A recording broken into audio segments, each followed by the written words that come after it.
Hello and welcome to your 12th pre-calc class. I am Mr. Marquez, your favorite summer online math teacher, and today we're going to talk about factoring polynomials. Now we're going to use factoring polynomials by finding the greatest common factor or the common factor, and factoring polynomials by using x squared plus bx plus c. These are not new topics. They're actually pretty old, but maybe, like I always say, the applications can vary. Maybe the complexity of the terms can vary. But let's get to it without further ado. At the end of the video, as always, I will assign the exercise that you will be doing. So if we're going to factor by using the greatest common factor, we have 3x squared minus 6x. So how do I find a common factor? Just the same way you've done always. I'm going to look at the 3 and the 6 first, okay? Now, if I look at the 3 and the 6, I have to think of a number that divides by 3 that also divides by 6. A number that divides by 3 that also divides by 6 is 3 itself. So I know that 3 is going to be part of what I'm going to factor. Now I have variables. I have x squared and I have x. So when I have a variable present in the term, I'm always going to choose the variable with the smallest exponent. And between x squared and x, the smallest exponent is x. So we're going to say 3x. Now to write the rest of the term, it's what we can do, and again, this is more of an approach that I use, is we're going to simply divide each term by what I factored. What I'm trying to say is I'm going to divide each term in this polynomial by 3x. So if I divide by 3x, well, the first thing is 3 divided by 3 is 1. So I can write it or not. That's more of a personal decision. Secondly, whenever I'm dividing exponents that have the same base, in this case, x squared and x, I subtract my exponents. So 2 minus 1 is 1. So that would be x. And then I'm going to do the same thing with the 6. 6 divided by 3 is 2. And technically, what happens here is that each exponent is elevated to the power of 1. So 1 minus 1 is 0, and anything elevated to the power of 0 is 1, which is why it just stays as 2 and not 2x. But to make it simple, 3 divided by 3 is 1. I subtract 2 minus 1, which is 1. That's where I get the x. And in this case, we can just say that 6 divided by 3 is 2, and the x's cancel out. That's another way of seeing it. In our next example, we have a trinomial, and we have 8x to the power of 4 y squared plus 6x cubed y cubed minus 2xy to the power of 4. So the first thing I want to do is look at the 8, the 6, and the 2.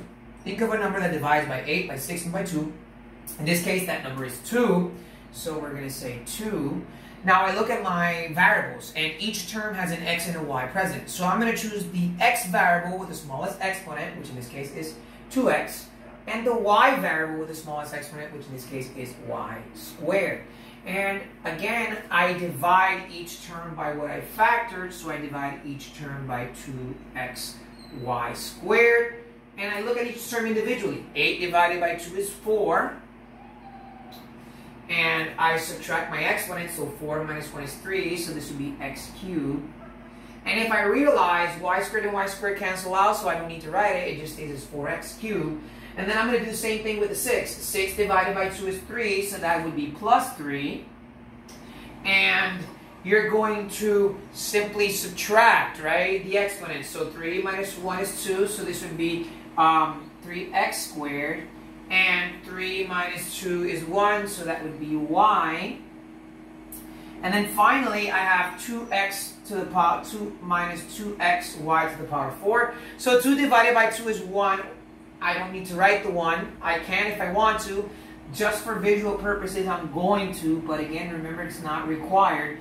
And x cancel out, so I don't need to write my x's. And I subtract 4 minus 2, which is 2. So y, 1y squared. Now, if you want to know if what you factored is correct, what you can do is use the distributive property.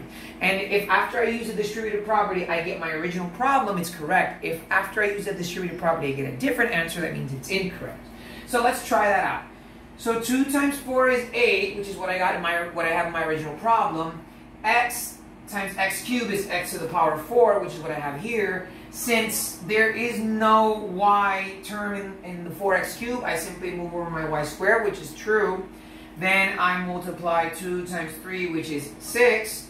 And x times x to the power of 2 is x to the power of 3, because I add my exponents. That's correct.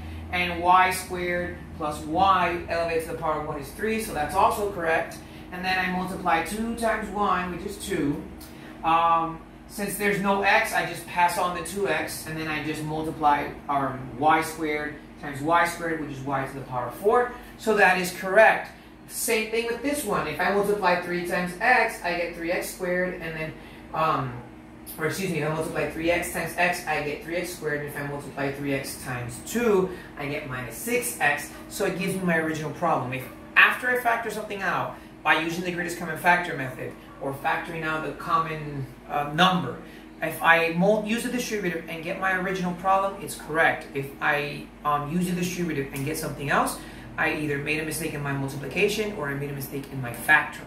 Now the last example for this part, we have 2x to the power, or 2x plus 4, excuse me, multiplied by x minus 3 minus 5 times x minus 3.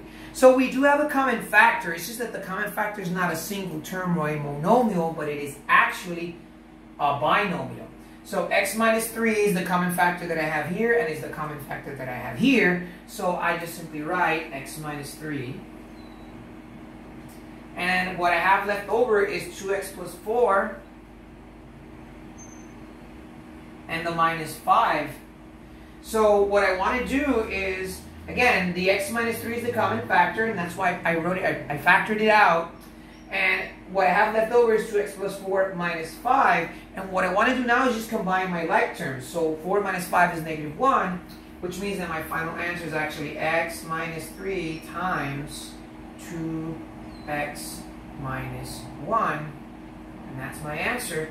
And that's how I do that first part. This last part right here is really easy. It's actually something that you've done before. So I'm actually going to go ahead and erase the board so I can do that last example. And that would be the last example of this video lesson. So ladies and gentlemen, here we go with our last example. It says factoring using x squared plus bx plus c. And what we want to do here is first realize that the leading coefficient of this trinomial is 1, because it's 1x squared, right? So if the leading coefficient is 1, and it's written in the form x squared plus bx plus c, the way I factor this is really easy, and this is the basis for solving problems like quadratic equations and other exercises that we're going to see a little bit later on. So what I'm going to do is actually, the method that I use is a mental math method. It's pretty simple. I know that the leading coefficient is 1, which means that I know that x times x is going to equal x squared.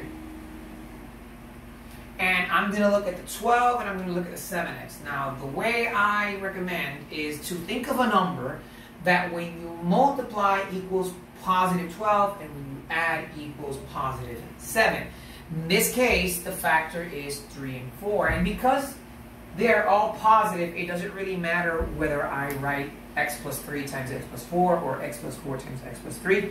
I like to do it this way. I always write the 3 first, the smaller number first. So x times 3, or x plus 3 times x plus 4.